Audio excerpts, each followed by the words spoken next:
and we are in Costa Rica post 3-week teacher training, and I'm so excited to drop within this moment with you in a new way.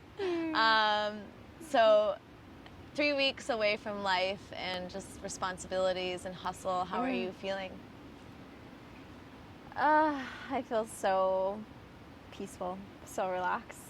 I feel honestly transformed. I mean, this shouldn't even call this a yoga teacher training. This is like a transformational yoga experience. I know you get a certificate at the end of it, but it's almost like life school in a way, where you're learning about spiritual practices, you're learning about non-attachment and letting go, and also self-discipline and routine and ritual. It's so special. I'm a changed woman. I have never been a morning person in my life. I've always been like wake up at 8:30 or 9. And I've been waking up with the sun here, and it's just resetting my circadian rhythm. I feel so peaceful. I feel so relaxed, and my nervous system feels really grounded, and yeah, just so many good benefits. Yeah, it's really amazing, especially in places like this. I think, all teacher trainings or yoga experiences or retreats are really powerful, but when you get 3 weeks like away from it all, and noise and sound and cars and traffic, there's just something so sacred about coming home to yourself. And I think, everyone has kind of departed and spread their wings, I get emotional, and like go back home and travel, and but to watch people's faces literally change is really wild to see that. I'm here. Yeah. Do you see people actually their faces change? Yeah. Like, how so? There's just this like softening for people's like skin, and like their eyes don't seem as like hard. It's a really like a subtlety, but I like watch it like from the moment they get here and then the end. It's pretty palpable. When do you see the change like start to happen?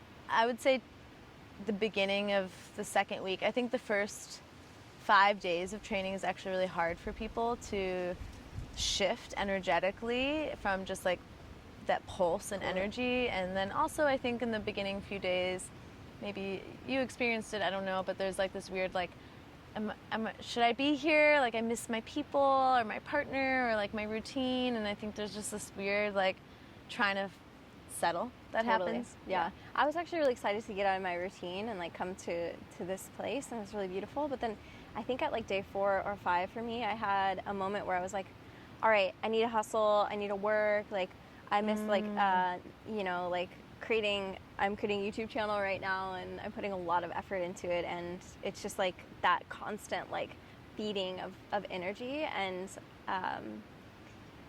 I had a whole journey this whole 3 weeks with the cameras like not working and putting the freaking audio in the wrong port, and it's just like so annoying because and it's silver lining because I'll never do that mistake again. But at the same time, I've gone through a slew of emotions where I thought that I wouldn't be able to film anything here, which was one of my goals when I came here. And I really got to let go of that and like process through that like sadness and like a little bit of anger, and just having that ocean hold all of it has been really, really beautiful. But 4 days in, I had this really intense moment of being frustrated and feeling like I need to do something. I gotta work right now. Like I gotta take advantage of this place. I'm here now. Like I have to do all this stuff. And my body was just asking me to just lay down, just be still. And I was fighting against it so much. That stillness is not something that I practice regularly in my everyday life. I try to bring it in, but it's hard when you're in the city, when the energy is buzzing around you, and there's so much going on, and there's an event every night, and there's a social event, and you're trying to still make time for yourself, and it's a lot. So it's been really nice to relax into that and get over that first hurdle of the pressure okay with the stillness. Yeah. So what is stillness like? Why is that now important for you, and what does it create for you? I've gone through such a journey of valuing stillness in my life and in my work, because to create something, to create your own business, to create your own brand, it takes a lot of energy. It takes a lot of like pushing, or it can. And I think a lot of times for me, I was trying to force things to happen because society is telling me like this needs to happen, or for you to be successful, it needs to happen in this timeline, and comparing myself to other people. And I think when I take a moment to pause in between the journey of getting to my goals and getting where I want to, it actually refreshes me more, and I'm able to show up in more of a present way and realign to my values around it and realign to my why. Why did I begin this journey in the first place? So stillness for me is like a reset button. It's just, it becomes like this beautiful, nourishing time. Yeah, I think of it like more and more, I think of it like a metaphor of like child's pose, of like you're finding that like wisdom to be like, I'm just gonna anchor in and like be and connect, right? And musicians will often say that like what makes music so beautiful is the pauses and the space in between. Absolutely. Right? And I'm like, I think personally too of like, I don't think a lot of the Western world actually knows what that spaciousness feels like. I think people, you know, take vacation and it's like fun and play, and like then you book your vacation with like everything every single day, and totally. These teacher training experiences are different. Yeah, the days are full, but then there's also I'm like laughing at myself when you say this, because I put everything in my calendar. Like, you gave me the schedule and I was like, okay, I'm gonna put it all on my calendar, and I'm like, I didn't look at the calendar one time when I'm here. Like, you're just present, you're in the moment. And yes, there's a schedule and you show up on time for things, but it's just like this fluidness flow. It's really beautiful. I think it's the pace of nature here. I think there's something really sacred about like being away from a concrete, fast-paced jungle, and then you're like, okay, can I adopt the pace of nature? And I think that's what actually makes people shift, is the nervous system. Like, you can see people's nervous systems relax, and it's just as more of like an exhale for people. Yeah, I'm curious, like, how you, as you consider going back home, like, what are some tools and takeaways that you're like hoping to integrate? Well, waking up early for me has shifted a lot.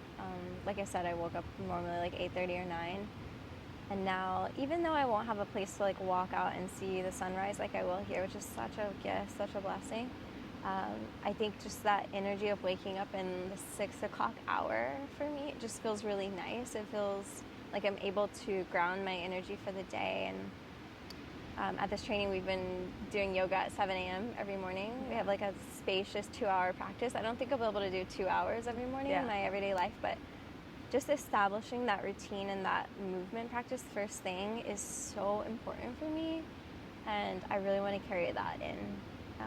And I think I just want to start there. I think whenever I want to make big changes in my life, I tend to be like, I'm going to do this, I'm going to drink more water, I'm going to cook this food, I'm going to like start this diet, I'm going to exercise like every day, and it becomes a little bit too much to handle. So I think starting with waking up at a certain time and moving first thing, starting small, feels really like a great place to start. Attainable. Yeah. And like your specific journey as you go home also is integrating more teaching. Absolutely. Which is really exciting, because I think in yoga training, these 3-week spaces, it's like you get maybe a handful or a half that like really feel called to teach, and the other like, you know, in a midlife place, or they're looking to go deeper in their practice or find clarity or heal, and it is all that and then more. And for you, I'm really curious, like, what is sparking Ivy's like ability to create? And you have an amazing YouTube channel already, and obviously that will continue to grow.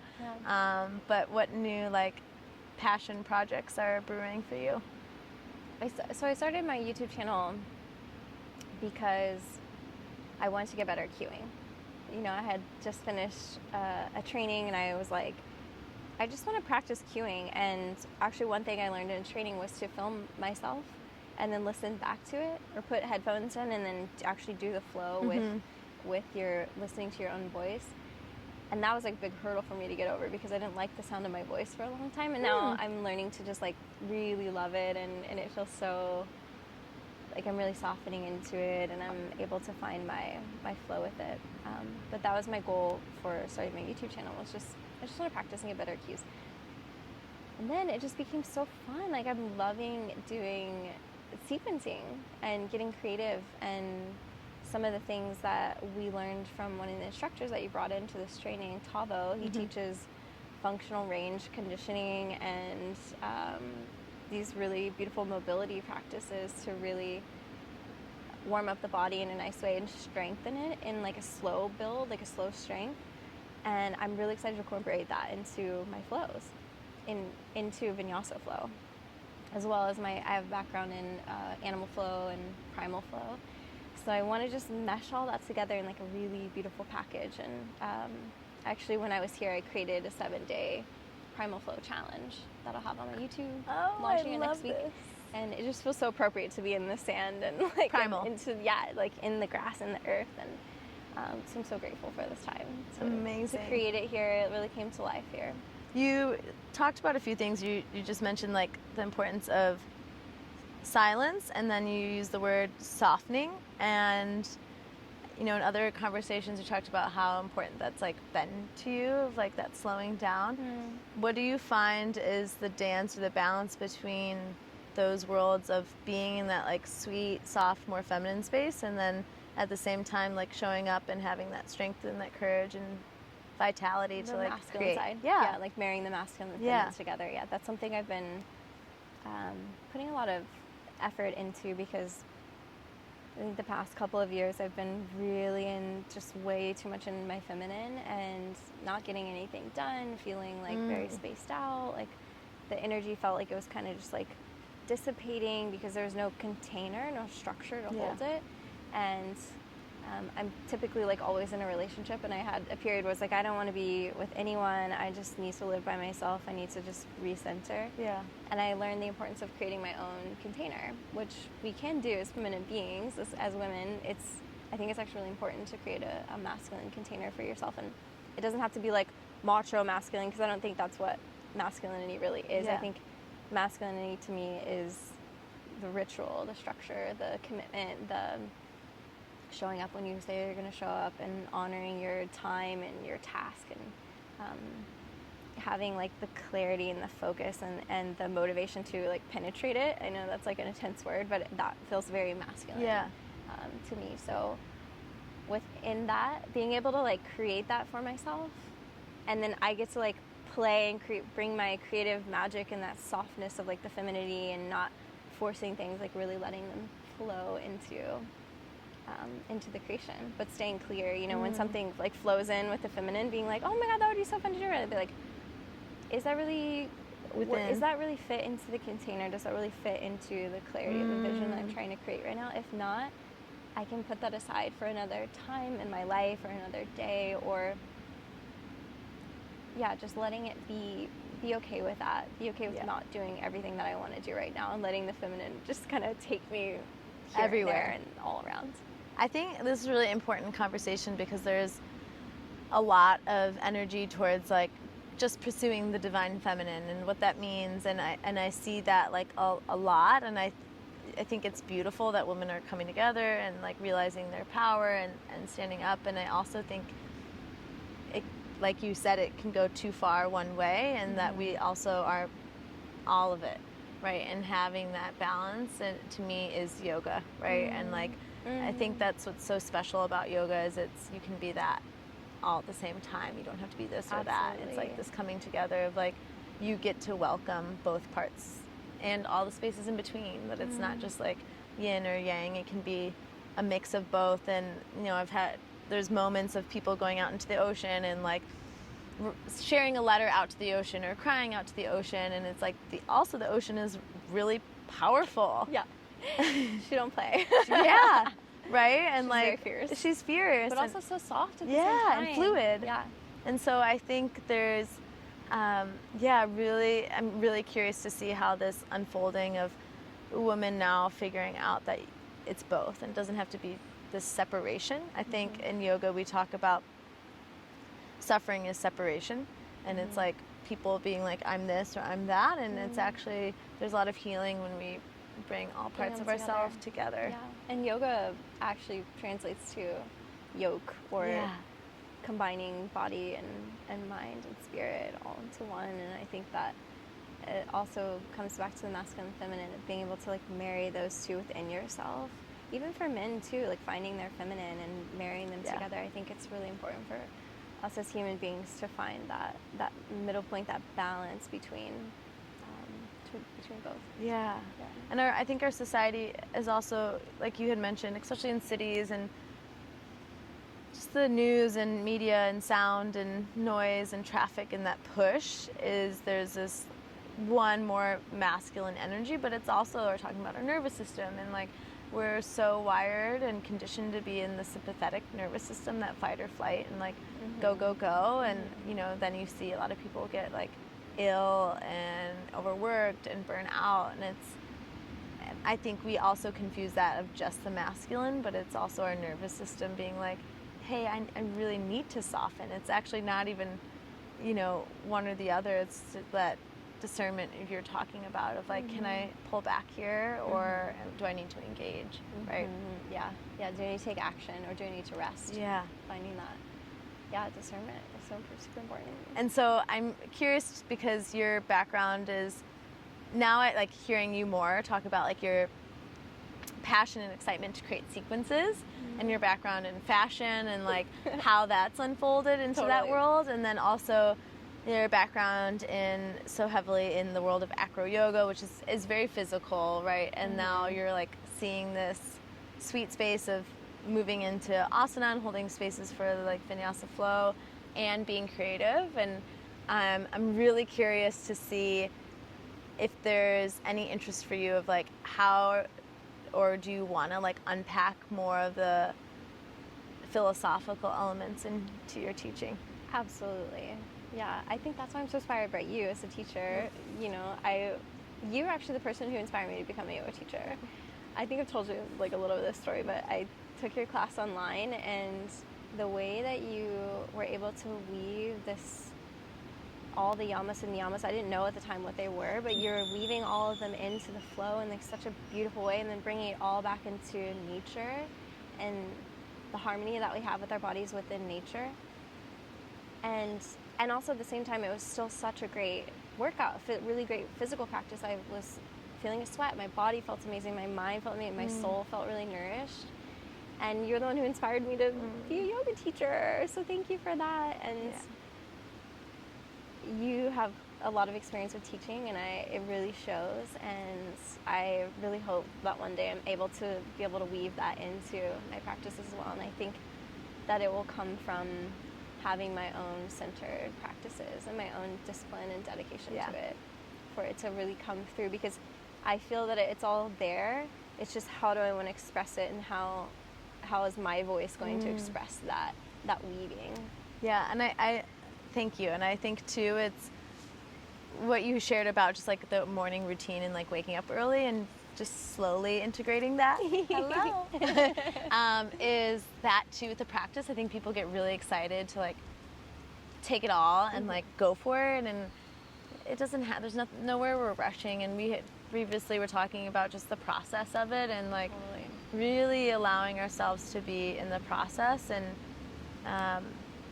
the destination, no matter what we do or how we work or how much we plan or envision, like it can always change and shift. And like if we're more dedicated to like our values is actually what really matters on the path, rather than like where we end up. Absolutely. And it seems like that's very much like ringing very genuinely for you, of like following that. And I know you were sharing a little bit, and I want to dig in of previous jobs, and like what is the feeling of doing a job and then being like, no, I need to shift. Because I think there's a lot of people who consider training and they're like, but I have this stability, or like it doesn't make sense practically. But every moment you shared about a job that you've had, and you're like, no, what is that wisdom, and how does it feel in your body, and how has that like pushed you gently on your path? Yeah, I'll speak about the most recent one, because I've had a lot of random odd jobs in my life, and the most recent one, I had this moment where I was doing a social media job for a product good business, and it was really fun, and I met the founder, and it was like we had a really fun like friendship, and I was like, Dad, that'd be fun to work for you, like let's do it. And then I started to dive into it, and I was like it was taking most of my time, and I didn't I wasn't creating space for my self practices. I wasn't creating space to dive into teaching and dive into my own brand work. I wanted that stability. I wanted this like consistent paycheck. I was like, that feels really nice. And it does feel really nice for a little bit. And then I started to feel malnourished. Not like in a physical way, but just like mentally malnourished. I wasn't feeling very motivated. I was getting angry really easily. And I was starting to have like just like sort of like a toxic relationship with my boss at the time. And we just like started to clash. We started to just like clash with each other. And I think that's a huge sign of like you're not in the right place. If things aren't flowing with your connections, your relationships in your life, that I take that as a big sign that this isn't necessarily the right space for you. It's almost like the universe kind of telling you to like gently spank you in the opposite direction, like, okay, go this way. And I decided to leave that job, and it was very hard because I was really like there was a lot of energy flowing towards this direction to really put a lot of time and effort and be with that company for a long time. And so to be redirected and then to be back to like not having a job or not consistent income. Can I pause real quick? When you left, did you have another job lined up? No. Okay, I think that's really empowering because I think there's a lot of potential fear that could rise. Yeah, it's true. I'm not saying that I don't recommend it, but I also live in a very minimalistic way. Yeah. So that I can have that freedom, because I know it's important for me. My job and my lifestyle trump pretty much everything. Like I would rather live and pay like for a smaller studio space and not feel stressed about having to pay for like $4,000 a month rent or like a car payment and all these things. So I live in a very minimalistic way in this point in my life for that reason, because I want what I'm doing for money to really feel aligned with my soul. And that is so not talked about in society at all. It's not like, it's always more. It's always more. It's like bigger like space, bigger, better, like fancier car, fancier clothes. Yeah. And nicer things, like bigger vacations. And it's really hard to find your true soul alignment, because maybe you're working really hard to get that money to like fill your bank accounts, to do all these things that you think you want to do, which I'm not saying any of that's wrong. Right. I think it's really beautiful that you can have that, but at this point in my life, it feels really important for me to live more minimally so I can find my soul's calling, and then hopefully I'm trusting that the money is coming to me at the right time. I think that's such an alternative way, and I'm very much the same with this, is like, it sounds like what you're talking about is also really digging deep into what you value, and more I feel as though a lot of adults and people at any age, especially in their 30s, when you've kind of experienced multiple chapters of life already, and there's like other people around you that are like seemingly like they've got that stability and they have the things and they have the car, and it's like at the end of the day it's not bad in itself, but is it like really in alignment to your soul? And the truth is, no one can tell you that, only you. And like it's very clear that you listen to like the wisdom of your body and your mind, and also like the reality of the relationships feeling agitated. Like we know, I share this like little metaphor of like, you have a little tweak in your body or something, right? It's like a little whisper. Sometimes you're like, oh, that's interesting, and then a few weeks or months go by, and then it's like all of a sudden a full-blown scream, and you're like, oh, okay. Like the universe will sometimes quite literally stop us. Stop you in your tracks. And that feels like a moment of redirection. I think we were talking about this, like discerning when a roadblock is a hurdle or if it's a redirect. And I think if you're not at full-blown burnout at that point, then it may be a hurdle. And this is like coming to me right now as I'm thinking about it, where it's like, if your body is still able to move through things and you have energy to tackle the hurdle in a non-violent way, and still in your truth, like in the yogic principles, like really staying true to that and having enough energy to meet the obstacle head on in a loving way, I think that's whenever it becomes more of a hurdle to push through, a hurdle to overcome. I'll say that. I don't like the word push through. Yeah. Versus a full redirect, where your body's like, I am shutting down and I can't move and I'm getting sick and I'm exhausted. That to me feels like more of a redirect. Yeah. Or just redirect to do something different in your business. Even if you want to stay in that same path of Industry, business, just to listen to what your body's telling you. Yeah. Or maybe it's like we're so like, there's this tendency for us to be so just like this with these horse blinders on that we're not really able to see, and it can be like the universe being like, hey, that little like slap of like, yeah, you're feeling sick because you've been only looking at it one way, and there's more ways I want you to see. And to, you know, there's this saying, a lot of philosophers will say of like, people will either go like, why is this happening to me? Or like to learn and be like, why is this happening for me? Yeah. And like, it seems like with that last job you had, it wasn't like, there probably was moments of like, wait, I thought this was like the thing that was supposed to be the thing. And then really it actually was a catalyst of like extreme growth for you and alignment. Yeah. And after I left that job, my friendship with the founder got so much better. Like, we have such a better friendship than a working relationship. And he's so proud of me, and I'm so excited for him, what he's doing. And I really feel aligned, and it was such a catalyst for me to do yoga training and really step into this path. Lesson. That's the lesson. Just put your unfinished work out. So, and actually, have you read the book, The Creative Act? No, I haven't. I really want to. It's on my list. Yeah, especially when we're talking about creating. So here we are. This is our third time. But in all reality, I think, anyways, the book, The Creative Act, talks about just doing the work and putting it out there and not really worrying about the results and being perfect. Perfection, yes. Yeah, and just creating to create.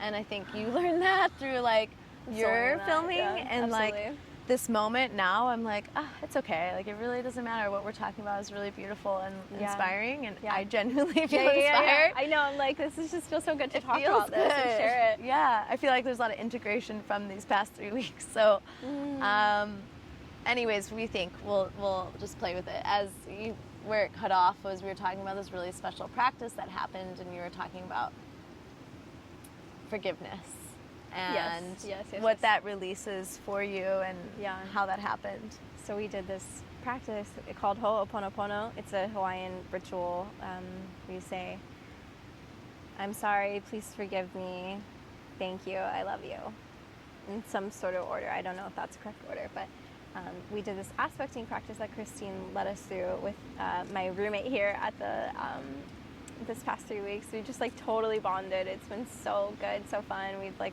really helped each other just through so many things and so much joy and play at the same time. It's been so special.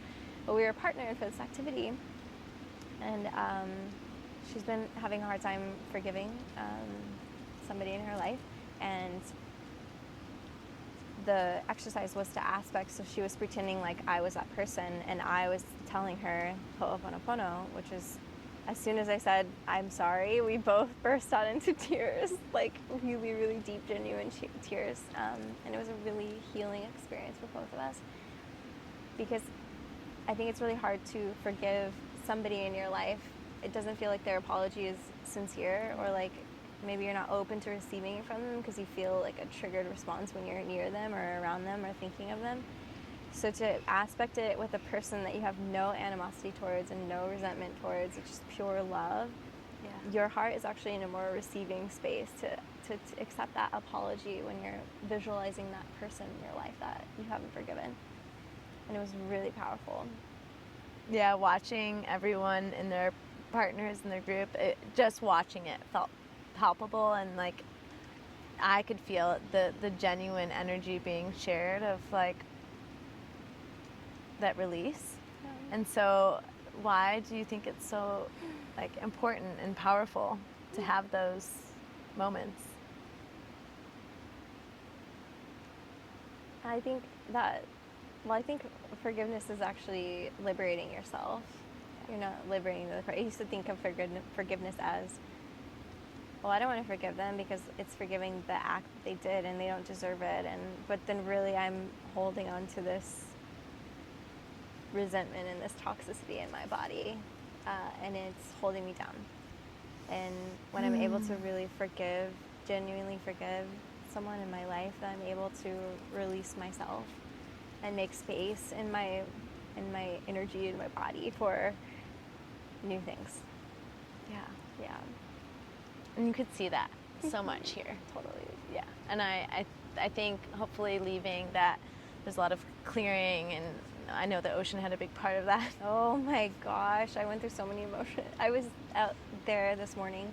It's our last day today, and I was out there this morning thinking and just thanking the ocean for holding all of my emotions, from rage to fear to sadness to anger to grief to joy to playfulness to connection, swimming with everyone out there, surfing, playing, and then also just raging, using it as releasing my anger into the water. And it probably looks crazy, but You were free. It felt amazing, and I'm just so grateful for this place, for the ocean to hold all of that. So healing. I guess my last question for you is, in regards to the experience of doing a training somewhere like here and really remote versus being in a city, what do you notice is the biggest difference?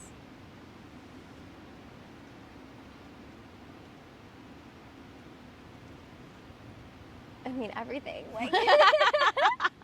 It's such a different energy. I mean, this place in particular is so special because it's so remote. It's it's a mission to get here in a beautiful way. It's and you know that you're going to be here for a while, so it's worth the journey to get here with the drive. And it's just magical. Once you land, you just feel like you have nothing to worry about. You're so present, so here, being able to walk on this beach that feels almost like a private beach at times. It's just so magical to ground into this place and to really integrate. And I think it jolts you out of your everyday normal life, bringing you into a new space. Your brain is already wired to receive information in a new way. I feel like my brain is almost even a little more open-minded because I'm in a new, unfamiliar place. So it's almost like the information is able to land in a different way because my nervous system is just in a different space. Amazing. Yeah. I'm so excited to see you and everyone who's been here for the past 3 weeks, and not just what you create, but the relationships that continue on. We're already talking about meeting up already. We're we have to do this trip. Yes, I love that. I said one last question, but something that you and I have in common is the book, The Woman Who Ran with the Wolves, and I saw a post that you put in the other day. Our wolf tattoos. Yes, our wolf tattoos that we have, and I'm curious, being here and in this primal space, how that any new lessons that have been full circle from that book into being an experience here.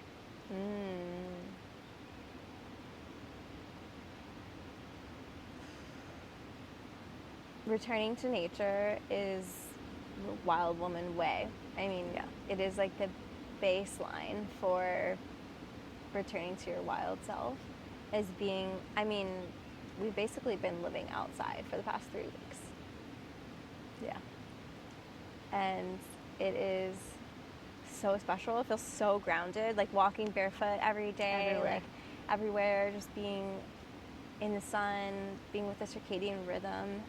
I think that it's really allowed me to tap into that primal essence. Even I was taking some photos out on the beach, and a bunch of the girls came out to go swim in the ocean, and I was all dirty. I had sand all over myself, and they were like, "Oh, look, you're so primal." And then they all got down into the sand, and we were rolling around in the sand together and just playing, and it felt like this childlike, just joy, but it was this primal, feminine at the same time. It was so epic. And I think this place just it's such a safe space to be in your wild feminine. It is the container for it. And you feel held here. I feel so held here. And safe. And so safe. It's almost I'm going to have to recalibrate to feeling not safe again. And You know, because we haven't had like credit cards or phones or have to Yeah. worry about anything or like carry anything on us, or Yeah. just like walking to the beach and leaving my phone right here and feeling like whatever, it's fine. That's going to be interesting to Yeah. integrate into.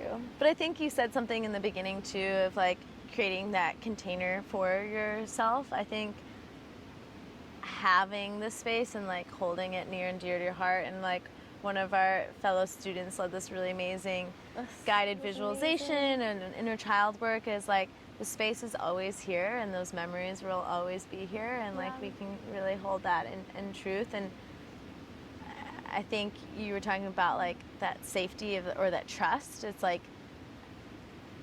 building that trust within yourself, so wherever you go you can like be free and be primal and be intuitive and connected to those elements, because we are nature. Yeah. Like Yeah, we Ram are Dass, nature. right? Like that Yeah. one song of like, you are the tree, you are the sun, you are the ocean. Like we are all those things, and I Yeah. think it brings us back home. Absolutely. When you're able to Yeah. really like sink into the circadian rhythm of nature and feel Yeah. it in your body, feel the effects of it. It's like you're returning to yourself. I really love sitting one-on-one with you. It's my favorite thing to do, is sitting one-on-one with people. So in the next, whatever, few months when I'm back in Austin and seeing what you're doing, I would love to have Let's you do back another one. on and like Yes. see how you're I love integrating. that. Yeah. Yeah, I can't wait to see Sama develop too, and all the beautiful teachers that come out of your training. Thank you so much. Thank you for Thank creating you. this beautiful space. So much love.